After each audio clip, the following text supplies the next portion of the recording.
to LOA Today. I'm Walt Thiessen. With me today are Sam Page and Jennifer Rurka. This is your daily dose of happy. We are so happy you decided to join us today.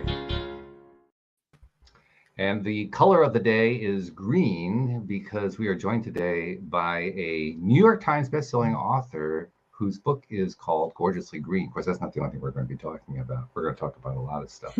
But I just wanted to put out word to everybody. If you don't have anything green on, I actually don't, so I have to find something. But I have a green screen. How about that? I got a green screen behind me. That's pretty good. So today is green. Today's all about the green. And, if you don't have your green on, well, you're just not with the program. That's all there is to it. But no, Sophie Uliano is joining us today. And Sophie, first of all, thank you for joining us from Los Angeles, where I think it's a whole lot warmer than it is right here in Hartford, Connecticut. I hope it is, I would think. It is. Oh, yeah. So that's good. That's a good thing. Yeah. So, and I think we just lost Sam for a minute. Oh, he's got audio problems, so he's going to reconnect. Okay. So while he's reconnecting, Sophie, give us like a little bit of biography. How did you get to the point where you decided to write your book? And I know that there's stuff that you've been through. So give us a feel for what has been in the life of Sophie Uliano. Oh, gosh. Well, thank you. Thrilled to be here. And please cut me off if I talk too much, because I really do mean that. We've been fairly warned. Yeah. You have full permission to interrupt, by the way.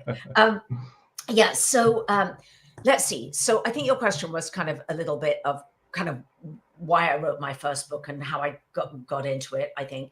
So really, I think like most of us, all roads led to, a certain time of our life where I felt a calling and a pull to do something, to share a message, basically. And the message that I wanted to share and communicate at that time, which was way back 2008 when I wrote my first book, or 2007 when I wrote it, was very much this wake-up call for really primarily for women, but to really motivate women to take care of themselves and the environment in a different way.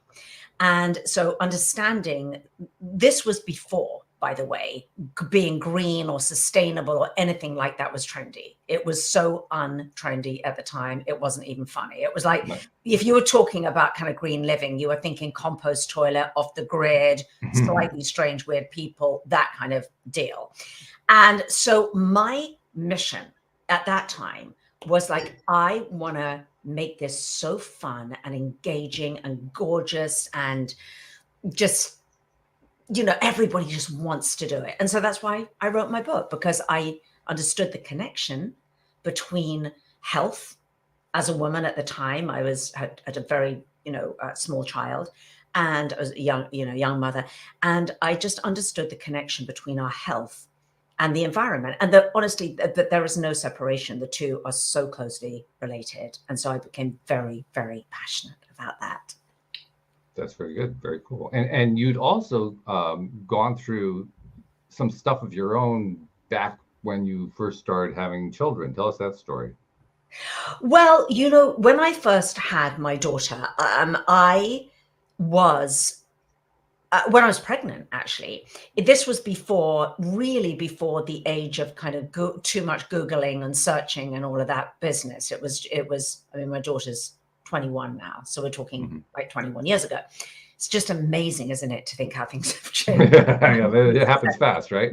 Oh my gosh. And I just got the sense that something was off, that everything was not quite right. And particularly as a pregnant woman, when you become so hypersensitive to what's around you, what you're putting in your body and what's around you, I got the feeling that there's a few things that happen that I'm like, this is a little scary. And so I started researching in what little way you could at the time. And as I started uncovering and going down that rabbit hole, then really, I'm a researcher at heart. My passion is research. And that's really driven all of my books. And that research took me to a place where I really understood that we have this body burden, and that the body burden, our children, our babies are born with a body burden. There's really no getting away with it in this environment that we now live in. and really, how can we minimize that? Okay. And it was motivated in part because of your own experience, but also in part because of the research you were doing. It sounds like it was a combination of the two. It was, because I think, like everything, when we understand something, right, and when we educate us, education is everything. It's just like, oh, what, really? Oh my, what? But and really, I was lucky, well, because when I was researching, and the kind of research I did, it was really before the kind of internet, the sort of information overload. So there weren't too many kind of crazy places to go with misinformation. It was really like you went to PubMed, you went to very credible sources of evidence-based science. So I was lucky that I didn't have those distractions. It was really, but I've always been that way. It's just like I'm very driven to get to the bottom of the evidence-based science as it pertains to pretty much everything. And what was it all that you were studying? Like, were you studying for eating, working out? like what all? Oh, that's a great question. At first, it was really studying the effects on really chemicals in the environment, or pollutants in the environment, and how they can affect how we pour those pollutants out there unwittingly, and how it comes back at us, because it's in our water, it's in our food, it's in our everything that's in our homes. So that was the first piece of research that I really got into. And then since then, over the last 15 years, I've studied many different areas. I think my biggest passion is food. I'm a board certified nutritionist. And so that's the area that I evolved into, that was the area that I really enjoy, because I love, teaching. I love teaching on how to get into optimal health and through nutrition. So do you even have recipes that you write about as well? Is it like? Oh yes, I've been writing recipes for years. I have a YouTube channel, and I have books and things like that with hundreds and hundreds of recipes. So I'm not a trained chef, but I'm definitely a very passionate cook, and I'm always doing recipe development, because I work with many clients, and so I'm always developing recipes, like how can we, and my recipes are always born out of how can we solve this problem. It's like, either how can we fix, you want this and you're craving this, let's make a version that's just absolutely as delicious but super healthy, or you don't have time, so let's figure that one out, or so it's all around. I come at everything with, there's a problem, let's solve it. And recipe development, I think, is, for me, is very much like that. Sounds odd, but that's it. And then very often, I mean, I love that. I think for all of us, that our seat of creativity, a beautiful seat of creativity always comes out of trying to figure out a challenge, right? So that's the same for me with recipes. And you're doing a 14-week program as well. I saw online you're doing, right? Yeah. Do you incorporate eating and everything? Like, what's it is? I mean, absolutely. I would say not the main thrust of it. It's very holistic. So I'm a great believer that you can't just take one area of your life and expect to get a sort of, complete result. So it's all the different areas of somebody's life, because it is holistic. And so it's everything. But I would say that an 80%, if anybody comes to me and they go, look, Sophie, I really, they're suffering with health issues, and many women I speak to really want to release weight. The first very simplistic thing I would say is it is 80% of the heavy lifting is going to be your nutrition. Yeah. But I would say that even within that, it's all very well to say that, right? And then most people are like, oh, okay, but what? All right, you say that, and now what? And so there's a way that I specifically put it together, but also there's a lot of mindset required within that, because I believe that it's it's very hard for somebody to make some significant changes in their life, some significantly healthy changes, particularly in the environment that we live now. And I believe it really does require a massive mindset upgrade, for want of a. I think Sam and I we're both waiting for that word. I mean, because we talk about, right, Sam? I mean, we talk about mindset a lot, and so when you brought up, we're like, okay, there it is. Now we got there. I knew it was going to come pretty soon, but there it is. Honestly, well, there it is, because there's all the strategies that we can have in the world, it's right. And this has been my own very personal experience as well. But without changing me and knowing that my mindset, dictates my thoughts and beliefs, really dictates 90% of my behavior and creates my world, then without that, I'm really not going to have any kind of long-term results. And that's just the way that it is. That's really key too, because until you recognize that the tendency is to want to look outside of ourselves and say, well, the problem is out there. I got to fix what's out there. Exactly. 100%. Here's the problem. It's the way that I'm eating, or I'm not exercising enough, or I'm doing the wrong recipes, or I'm, whatever it is. Again, as you said, it's just that's there. But wait a minute, let's really look at how you're creating that reality. And also on a much deeper level, it's just, for me, it's really realizing, and what I've really grown to realize and understand as I've got older, is that my thoughts, my mindset and beliefs create my body. Of course they do. And that's both scientific and very, much of in any way you want to look at it, but that's, of course they do. Every thought I have creates a reaction in my body, a hormonal reaction in my body. So my body has become my thoughts. Yeah. Well, hormonal, emotional, mental. I mean, is there an aspect that isn't involved? It's kind of hard to name one, really. 100%. Yeah. So is there a set routine that you do every day, like a ritual that you wake up and you do mantras? Because even just how you speak to yourself, like you're saying, is so important. Right? That's such a good question. Yeah. Is there, you start your day or go about the whole day even? Yeah. So it's absolutely non-negotiable for me. And I have a morning ritual that I do every single morning. It was funny. I heard something on, I can't remember. It was maybe a Saturday Night Live skit the other day. I think it was on Saturday Night Live. Oh, I wish I could remember. And I think it was a sort of Amy Schumer kind of comedy sketch about, almost making fun of a complicated morning mindset ritual kind of thing. Okay. Yeah. And I was like, you can make fun of that, but if it's life-changing, it's kind of life-changing. And so make fun of it all you want. But yes, so I have a ritual, and I do every single morning. And it is the most important part of my day. It is the most precious part of my day. My life, the wheels fall off the bus without that. In one way or another, even if it's just not having such a great day. So I get up early. I get up at about 5:30, 5:45, which is early for me.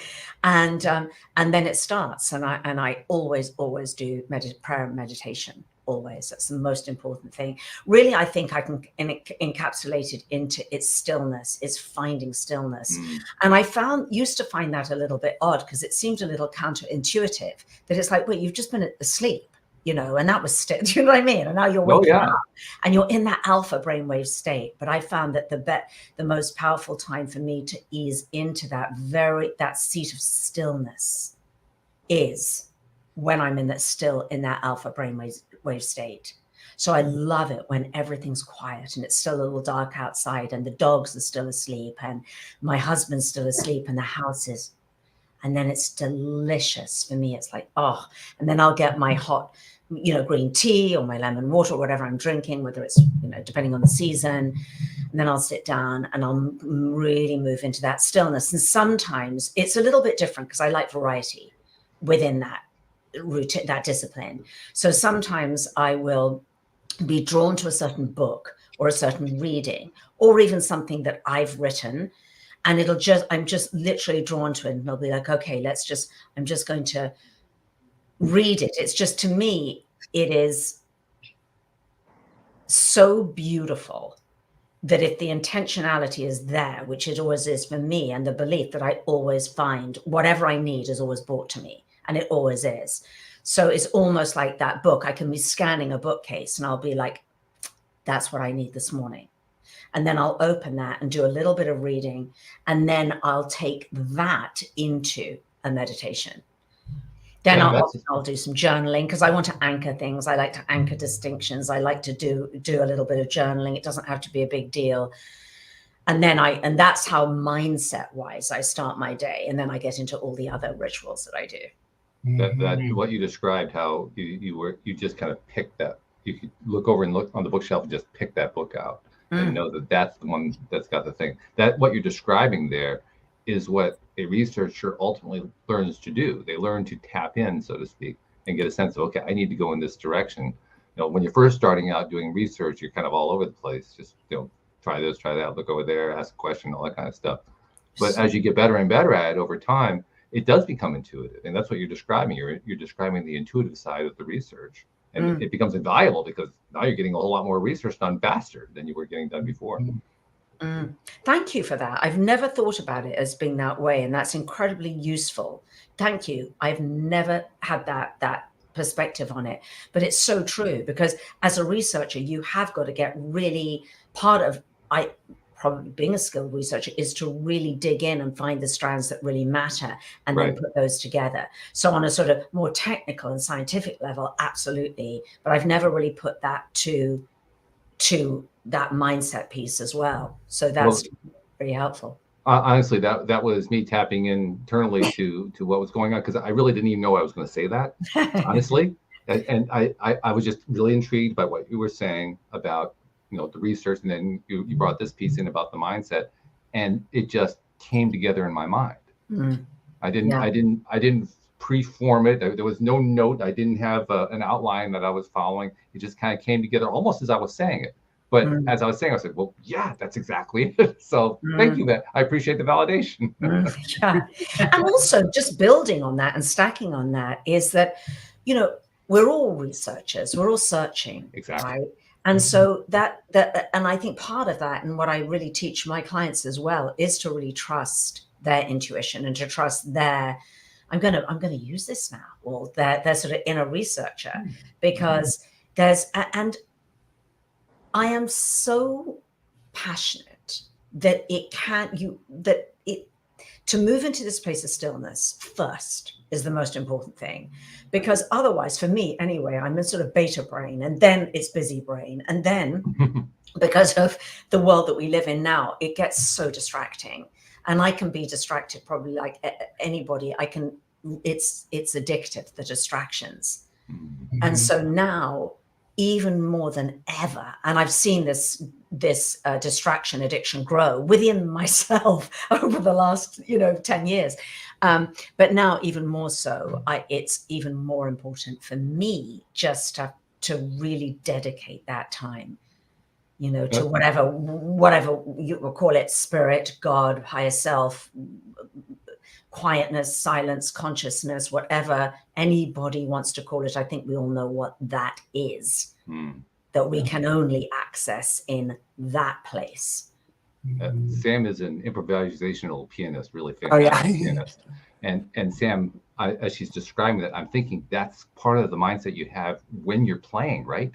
Oh yeah, definitely. It's like just kind of getting out of my own way, like getting the ego out of the way and just allowing it to kind of flow. Yeah. And as you do that, you are also a researcher, because you're looking for that feeling of, okay, what's the next cadence? What's the next glissando? What's the next musical essence that you're going to include, because you tie into that intuitively. Absolutely. Like I never thought of it that way, but as soon as you said that, it's like, yeah, because when I sit down to play, I'm kind of like trying to guess, like, oh, did this work? Or has like seeing how different things work and kind of experimenting and feeling it through. Yeah. Love that. Love that. Who knew? Of course, that's what Jennifer does. Jennifer, like you, is also a coach. I mean, so I'm also curious to hear, what kinds of stories you guys have to share between you. But Jennifer, I mean, you tap in too, right? I mean, when you're when you're working with a client, that's you're going inside and you're checking with yourself and saying, okay, where's the next place I need to go? Yeah, it is. And it's interesting, even just picking up a certain book, I'll do that with whatever books are in front of me at the time, but I'll open it like an oracle. And it's like wherever I open it, that's what I'm aligned to hear in that moment, in that particular time. But what I wanted to ask you too, Sophie, is sleep. Like, did you ever have problems with sleeping before you shifted everything around to this holistic lifestyle? And if so, did your sleep get better, or does it with your clients? Do your clients ever come to you with sleep issues? They do. I would say 50%, if not 60% do, because most of my clients are women who are in perimenopause or menopause. And so then with the shifting hormones, one of the symptoms is disrupted sleep for sure, with hot flashes and goodness knows what else. And I think it's a perfect storm, isn't it, in perimenopause and menopause, because it's not only the hormones and everything, but also our lifestyles, that most women I coach, and I'm sure is the same for you, Jennifer, is, they're very, very busy, very stressed, a lot, more than is natural or healthy that we're all contending with in our life. And so, yeah, there is sleep disruption for sure. And I'm really, really, I would say adamant for myself, and it's an invitation to my clients to really get that dialed in, because, and it's so interesting you brought that up, Jennifer, because without sleep, if you're in sleep debt, then the thing that I help women with most is with weight releasing unwanted pounds. And there's such a direct correlation between sleep debt and cortisol release, and then that leading to kind of belly fat and midsection, all of that. So it's enormously important. And I think, Jennifer, and you probably, feel the same way as a coach, is that with everything, you can't just say, well, you've got to have more sleep, right? You've got to go to sleep. Even you've got to go to bed earlier, or you've got to do all the usual tips, like turn off the blue lights, make your bedroom a sanctuary. And, we know all those tips. It's not rocket science. They're all readily available in almost every book that's ever been written or video on sleep. But the key is to engineer your entire day and to look at all of your circadian rhythms throughout the day, because everything has to be attended to, because everything has a knock-on effect. So it's not just a matter of going to bed earlier.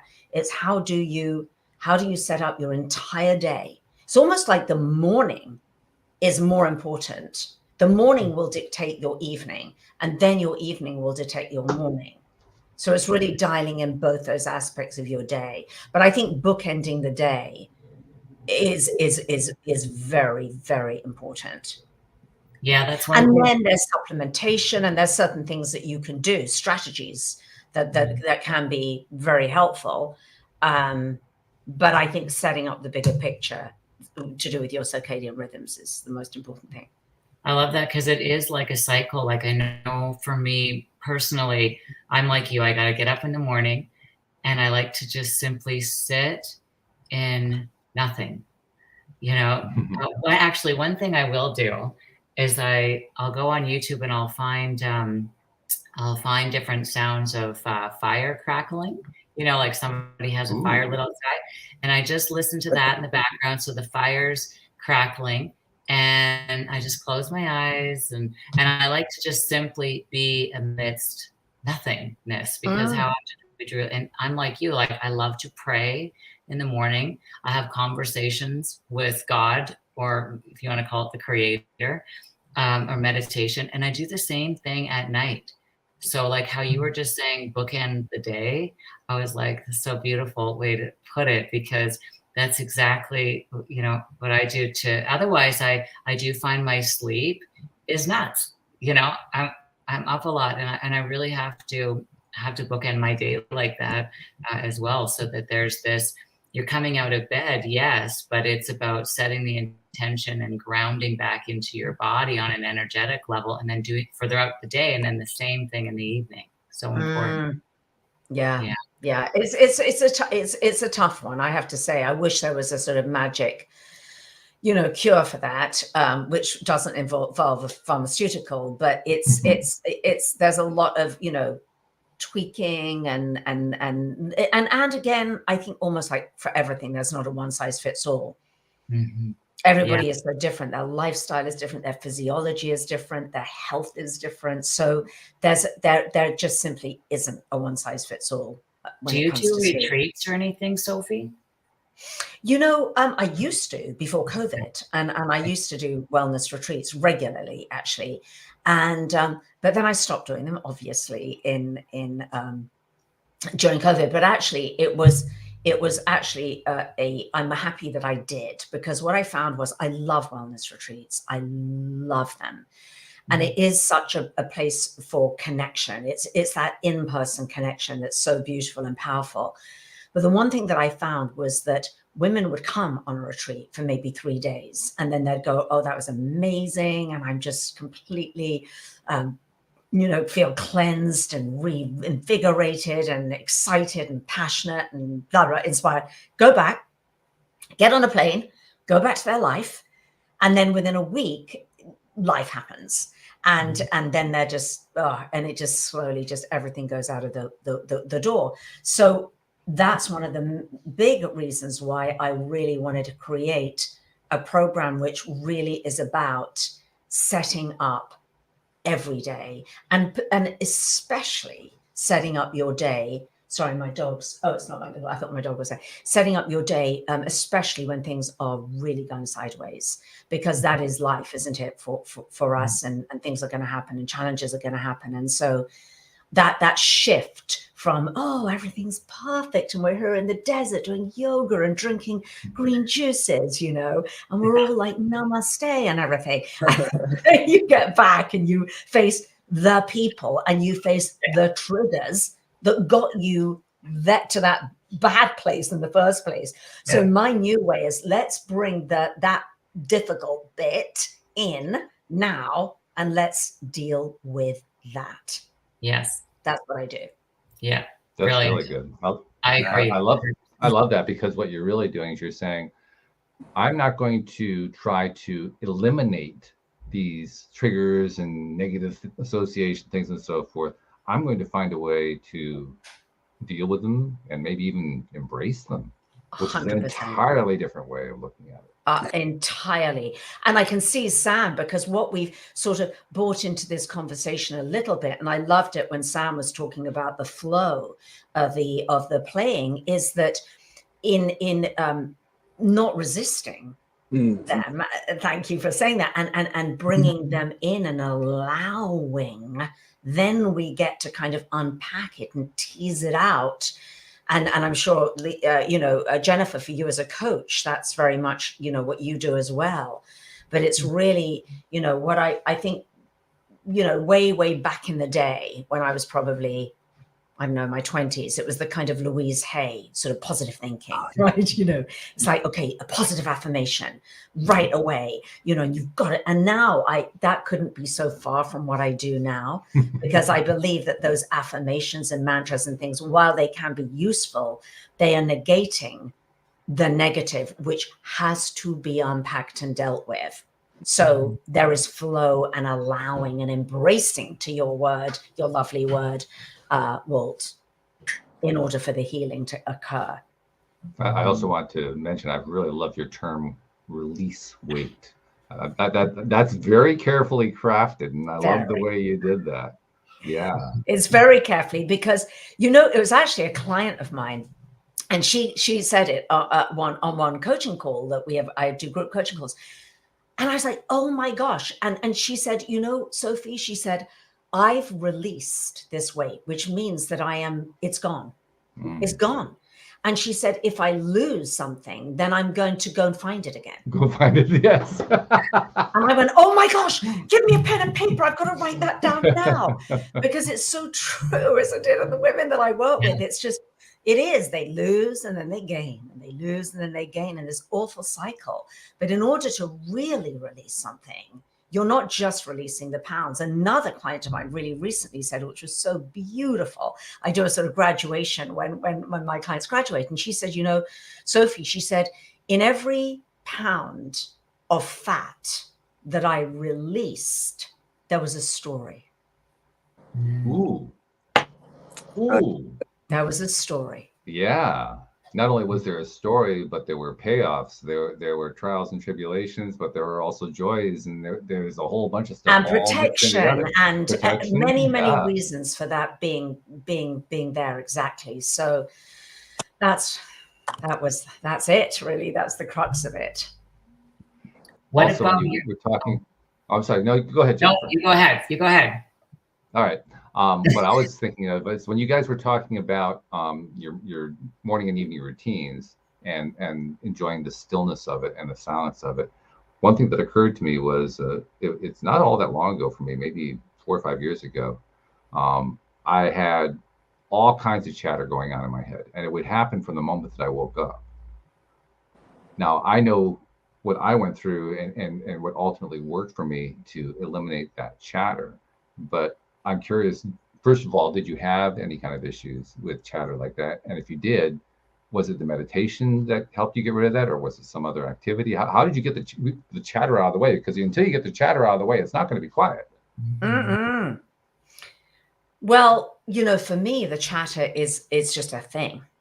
And so I think my approach is not to try and get rid of it, but to actually observe it and listen to it and see it.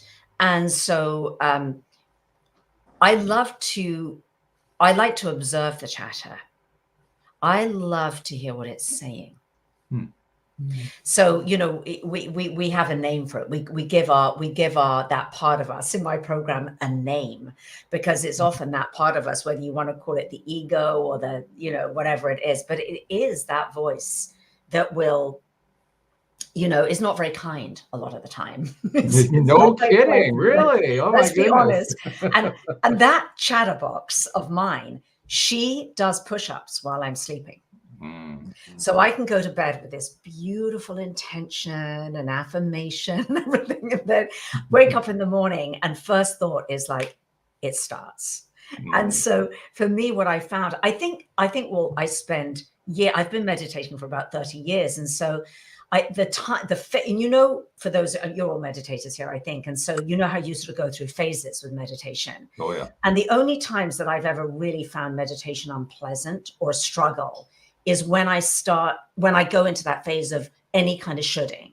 Like, I shouldn't be thinking, I should be able to be quiet now. I shouldn't be mad at this person. I shouldn't be, or whatever. And then it's just that then I get back to time and time again, that it's just beautiful just to sit in the stillness. And Jennifer, you mentioned it, the presence, and to just be in presence and to observe and watch and see what she's saying, because it's only by seeing what she's saying that I can actually see the ridiculousness of it, the lies, and always questioning. So what I want my clients to do is, a very big part of the work we do together is becoming very aware. It's becoming super, super aware of that, because when you become aware of that, then you can really understand the stories you're telling yourself, and you can really understand the meaning that you're making about things. And it's only by being able to witness and observe that you can change it. So back to that thing of positive thinking. That's why I really do not believe I found that positive thinking, positive affirmations, or trying to get quiet and stop thinking, none of the above work. It just creates more resistance. Yeah. Interesting you say that. Yeah, because the method that I use to overcome it, although, like you said, you didn't try to overcome it, but I tried to overcome it. That was my approach. And I did it using mirror exercises, going back to Louise Hay. She's the one who advocated the whole idea of mirror exercises. And I've told the story many times. But ultimately, that did calm the voice and quiet it to the point where it virtually went away. And I realized why it was.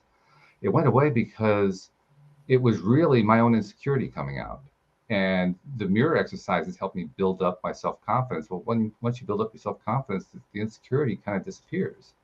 So for me, it was more just a case of the voice stopped torturing me because I felt better about myself.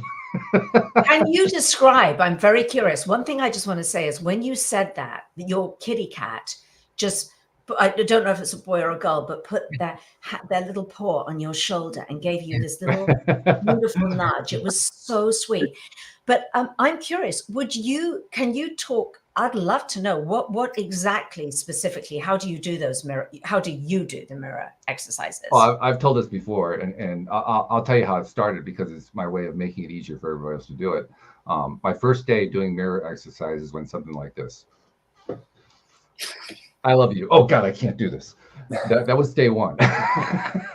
Day two was a little tiny bit better than that. Day three was a little bit better. And after about a week of it, I was feeling a little more comfortable and like I could do it. And okay, I can handle this stuff.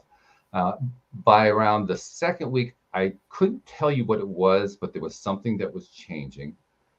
By the end of the third week, I had a glimpse of what was changing. The voice hadn't stopped. It had gotten softer. The volume had decreased.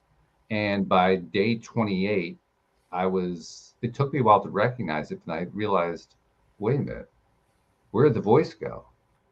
I was so used to it being around, I just kind of assumed it was always there. And that day it was gone. And it has since come back and gone and come back and gone.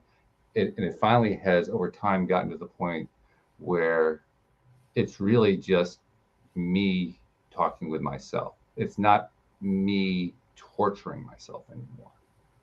So because of that, I can now feel like if I want to have the voice, I can have the voice. If I don't want to have the voice, I don't have to have the voice. It's now my choice rather than my victimhood. That's so beautiful. So you actually say, I love you. You have a mantra where you're actually talking to yourself and saying, I through gritted teeth the first time. Yeah. Yeah. And it's almost, I don't know if you've read, I'm sure you've heard of, but read, it's Mel Robbins' book called, I think it's called The High Five. And what she does is sort of kind of version of that, which is hers is going to the mirror, I think every morning or evening or multiple times a day and literally giving yourself a high five. Okay. Which is great because we don't, a big part of what I do with my, work on with my clients is really celebrating yourself, because it's so embarrassing and awful and nobody wants to do it. As you said, it's like, and yet I always say to my clients, if you don't celebrate the small wins, you won't have big wins to celebrate. It's true. So it's just those little, but I love that you shared that. That's just so fun. And that you get a choice.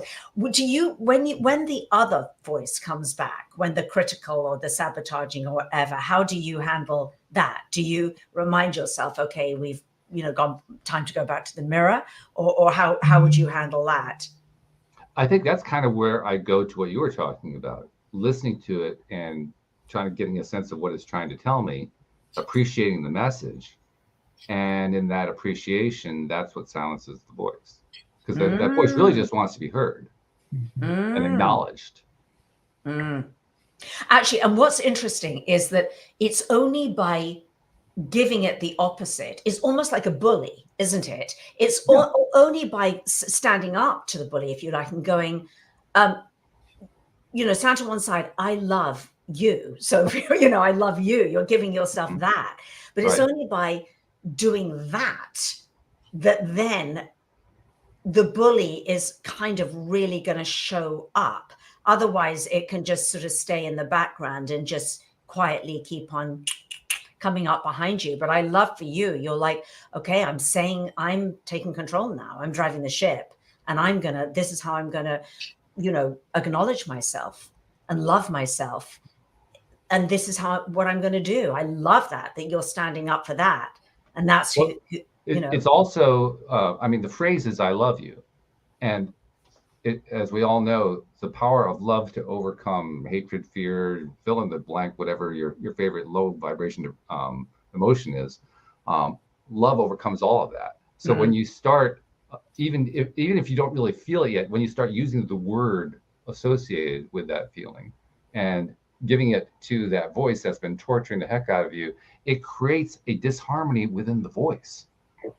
All of a sudden, the voice is now getting a vibration it did not have before. It's so true. Yeah. Right? Yeah. Yes. So you're basically, it's kind of like countering a wave. Like you have a wave that comes through it. If you send a wave in the opposite direction, they kind of cancel each other out. It's so true. And it's almost like, I think of, are you parents? Or do you have children? Do you have children, Jennifer? No. It's much like, if you've got a child or a teenage 14-year-old daughter, that would be the one. But you've got that voice that's saying this and this and this, and I, little children and I hate you, mommy, and blah, blah, blah, blah, blah. And, if you come to that with, I love you. I love you. I hear you. And I love you. And you're just validating and loving, then just as you've said, that voice gets discordant. It does. It sort of, it's like it is a discord. It can only go on so long. And that's really what it is. And yet, because I talk so much about how we parent ourselves, whereas if that voice within, we're like, you shouldn't feel that way. You should be really positive. You should never talk to yourself like that. It's like saying that to a child, and they're going to just argue with you. But as you said, you just come to that with absolute love. Yeah. It's beautiful. And the word should too. I love how one of my favorite phrases is "don't should all over the place." Oh, God, yes. Oh. And when you're describing the way you're describing, I think to myself, by having that little phrase, "don't should all over the place," and having it in my conscious to semi-conscious mind, I now am aware. Anytime I find myself thinking should something, I should do this, I should be doing that, I hear it consciously. And by hearing it consciously, I can stop myself and say, uh-oh, I'm shoulding again. How do I rephrase that? What can I turn that into? And so I get out of the trap in a way that I couldn't get out before because I didn't realize I was in a trap. Yeah, it's such a trap. The should trap is an awful trap. Oh, yes. It haunts an awful lot of us. And it doesn't bear results. If it got anybody anywhere to get them where they wanted to go. Well, that's part of actually does bear some results. I mean, there's always a payoff. It's not necessarily a healthy payoff. No, but there's always a payoff. Otherwise, the payoff is otherwise you wouldn't keep doing it, right? 100%. I get to carry on feeling guilty. Exactly. Yeah. There you go. And what's the payoff to that? Well, I can justify that now all day long. Yeah. Yeah. 100%. 100%. It's amazing. Sophie, I love this. Will you tell us a little bit about your book, Gorgeously Green? Like, I'm so curious. I just want to hear you talk about the book a little bit and walk us through. Yeah. Well, it's an old book. Don't forget, Jennifer. It was written, it launched in 2008. So I just want to be very clear about that. Yeah. But it was, I would imagine that you love to all of you, or you're interested or aligned with the sort of with manifesting, right, and creating your reality. And so this really was an example of that, because I had this idea and I was so passionate about it, and I didn't know how. I didn't know how to get from A to B. No idea. It was like, I've got this idea. I'm going to write a proposal. I know what I want to write in it. I know I just know the content. Never written a book before, ever. And then this is, how I manifest, is that it's like, okay, so I'm so connected to this passion, and this purpose and this thing that I believe is, I'm just in flow when I'm thinking about it and when I'm writing about it. And so I will get into inspired action, and I will just do it and do it and do it and do it. Right. This isn't really answering your question, I know, Jennifer, but I just felt called to explain this process. And so, I just did it. I just showed up every single day. I just showed up, and I had to keep surrendering the how, because if I've got too caught up in, well, how am I going to sell this? How am I going to get an agent? How am I going to get a publisher? I don't know anybody. I live in Los Angeles. All the literary agents are in New York. How am I going to sell it, you know. Yeah. But I just absolutely just surrendered that. And it was just like I got on and did, you know, what was in front of me. And then, but at the same time, I held this vision, which was more of a feeling of feeling that this book was really going to have a very, very, very wide audience. And I was very, very committed to that. It was like, that is my desire. I don't see this as being a little niche book in Barnes and Noble sitting in the gardening section. I see this as being, you know, really reaching women kind of globally. And that's it. And then I just did it, and I showed up and I took the action, and it was amazing how, you know, the you know, in creative intelligence just put all those pieces together, brought the right people in the right time. And there was a time when, you know, when I was writing it, my husband said, well, I was crying one night at the kitchen table, just going, I'm just so frustrated with this. You know, nobody's not going to get this, to read this into the hands of the people. And he just said, look, you know, even if we have to sell it from the trunk of my car at the local farmer's market, we'll get it out. Don't worry, we'll get it out there. And I got a really supportive husband, and he's just emotionally incredibly supportive. And so anyway, the powers that be, you know, the thing just got it into the hands of Oprah, and the rest is history.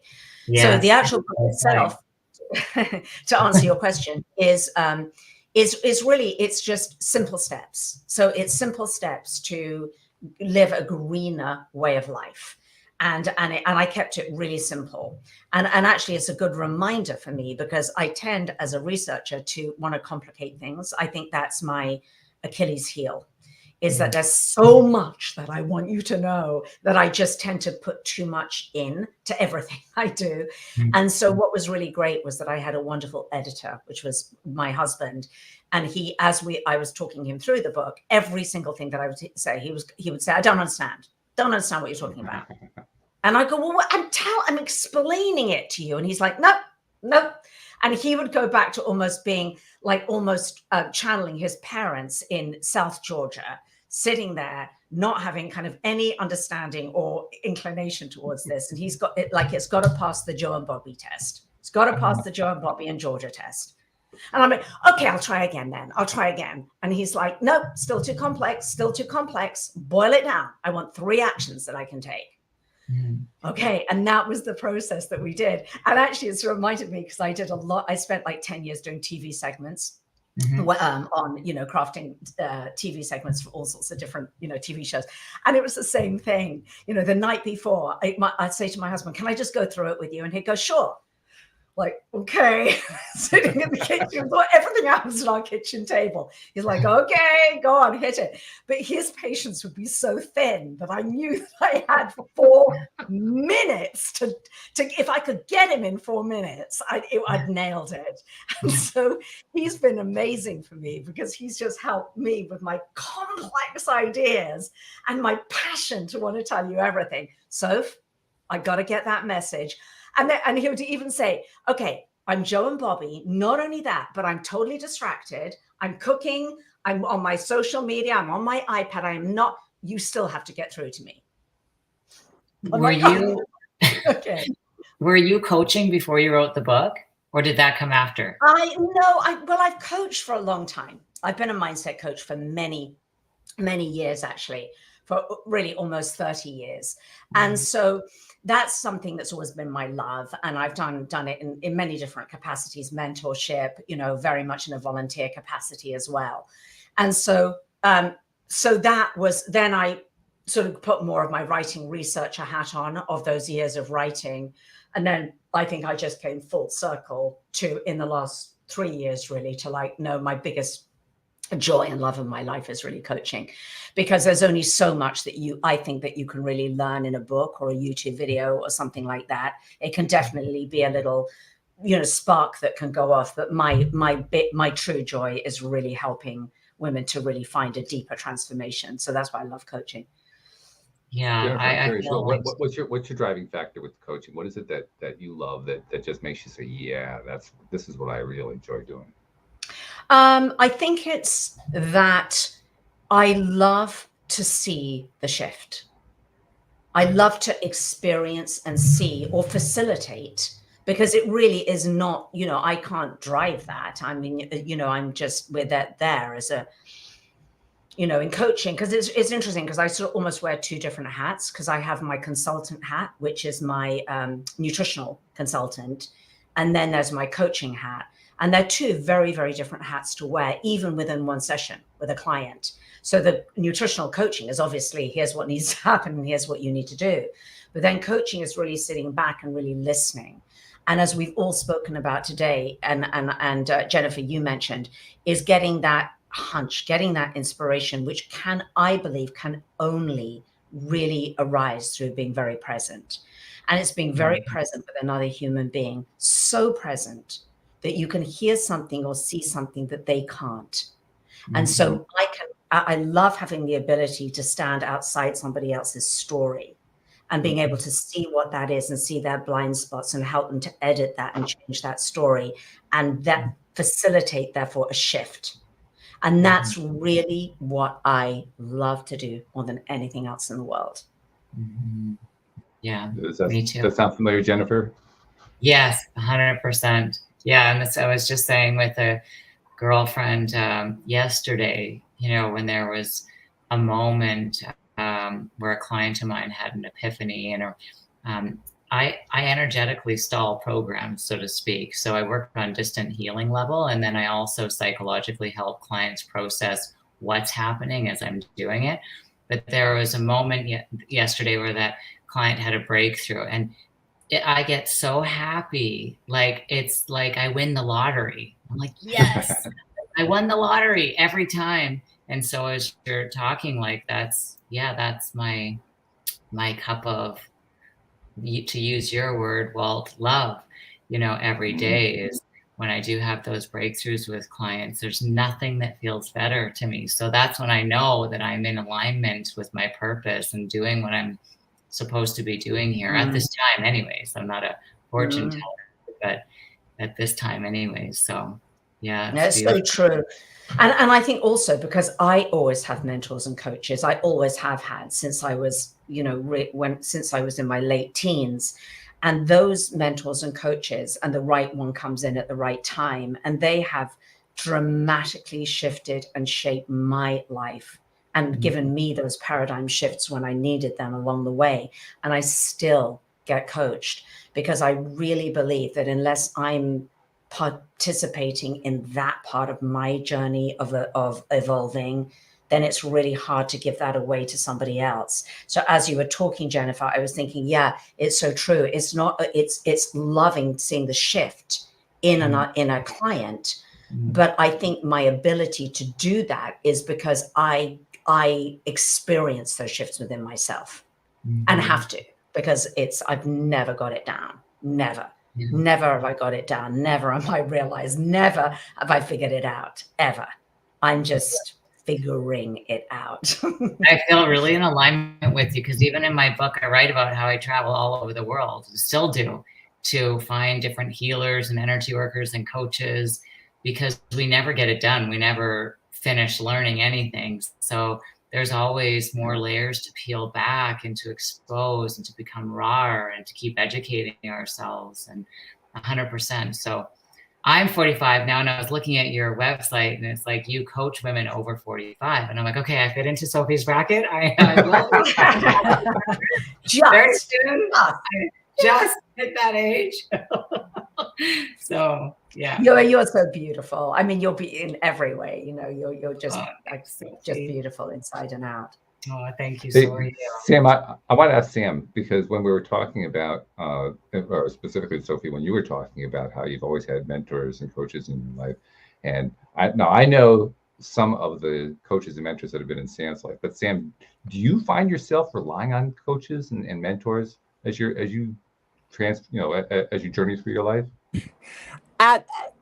In the past, like up until this point, I have definitely felt like I have, but currently I, in a way, could be relying on them more, because there's a program that I'm in that has coachings each month, and I kind of forget to use them. But it's nice to have the resources available as they are. So kind of yes and no. Yeah, it's easy to skip the coaching part, skip the mentoring part, right? You need to set a little timer in your phone, Sam. It goes off on your calendar in your phone, so it's going off to remind you. Yeah. The hour before the appointment. Right. Yeah, I just keep forgetting to schedule them. It's like, because it's on us to schedule them, and I'm like, okay, great, I'll do it. And then it's like, oh wait, all of a sudden it's the next month. So I guess what you got to do is you have to take the phone to schedule a time for you to schedule things on your phone. Exactly. So you can... one notification to schedule, another for when it is scheduled, and it's that's right. Yeah. Yeah. Exactly. But my point is that it's very easy to forget this part. I mean, I'm really very grateful for the fact that I've been doing the show all these years, because I get wonderful people like Sophie and Jennifer and Sam on my podcast, and I learn from all these great people coming through. So it's kind of like built in. But before I did the podcast, I didn't really rely on mentors or coaches either. And I think there are a lot of people who fall into that category. And unless you've got the habit going, that's just another habit you kind of, push it along a little bit before you get it going. I mean, Sophie, you talked about how you've had it all your life. That all sounds easier. It's like, well, it's always been there. Well, yeah, but I think the danger is always when I can slip into the mindset of I've got it figured out mindset. And so for me, it's always, it's a much more,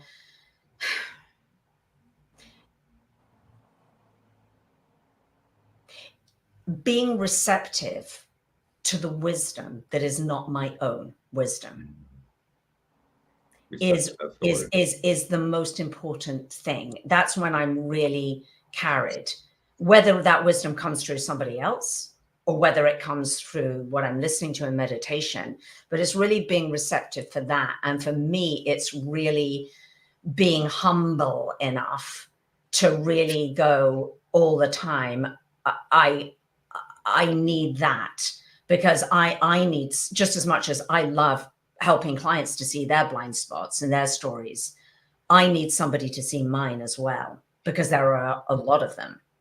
And the day that I think, oh, I'm just, spiritually realized and I don't have those anymore, that ain't happening in that lifetime for me. And I'm not sure that I would trust anybody who said that they were either. So I just really enjoy being on this journey with helping people, who I can help, and being helped by people who are very skilled at doing that too. So it's just like a continual, beautiful sort of process.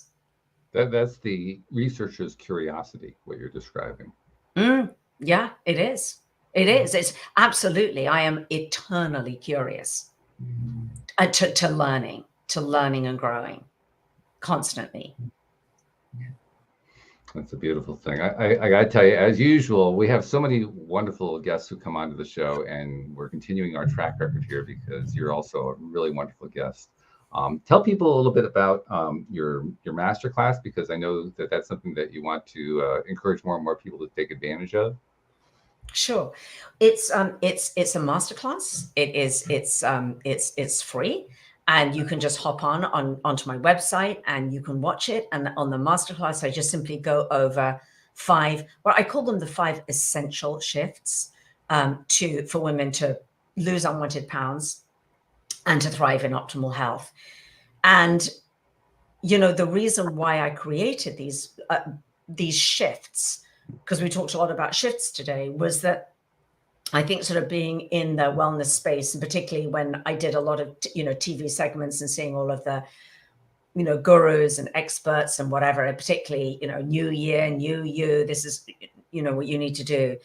And I really was able to sit back and observe and research. And that researching mind was like, this isn't working for most people, so what really does? And I found what works for me. I'm 58. So I'm, kind of moved through menopause and moved through a lot of those years of kind of dreading what that might hold for Jennifer. You're just at the beginning of that journey. And so that's really what it boiled down to. It's like I really did a lot of research on working with women, and I'm like, I believe that these are the 5 things that really matter when it comes to having a transformative result. That's fabulous. Well, gotta thank you very much for joining us. One thing I do want to tell you that I tell to all of our guests, because I think it's really, really important, and it's not something that we get attention for, but we really should. You, like so many people, are a giver, and in your giving, there are many people you've never met, you'll never see, you'll never meet them, who have heard you on podcasts, they've read your book, they've taken part of your masterclass, they've done a variety of things, and you don't see what goes on with them. Yeah. But you've touched their lives and you've helped them in ways that you'll never know about, but you've helped them. And I think it's important to be recognized for that. So thank you on their behalf for all that you've been doing, for all those people you've never met and you'll never see. Thank you. Thank you very much. That was really beautiful. And I will absolutely receive that in my heart. So thank you. and thank you for doing what you do, and all of you. And it's just such a delightful conversation to speak with like-mindeds. And I cannot get over your kitty cat is literally there now. He is trying fully present, almost looking into the camera. He's totally present. Absolutely totally present. He's so present. Yeah. Absolutely. Mm-hmm. So one final thought, Jennifer, I'm going to go to you for the final thought for the day. I want you to try to tie together what we've been talking about. If you put like a bow on top of it, how would you tie everything together here today? Well, I think it's just not to be naive to the outside world, to respond to it authentically, to not be in denial of anything, like you were saying earlier, right? Especially with, only focusing in on the positive mantras and so on and so forth, to really engage with life authentically, but then to self-reflect as opposed to deflect. So it's about going inside and truly wanting to heal from the inside out, so that what we're seeing on the outside is no longer triggering us in the same way. That's beautifully said. Beautifully said. So thank you, Sophie Uliano. Thank you, Jennifer and Sam. Thank you, live streamers. Thank you to podcast listeners everywhere. We'll see you all next time here on LOA Today. Goodbye. Thank you. Thank you.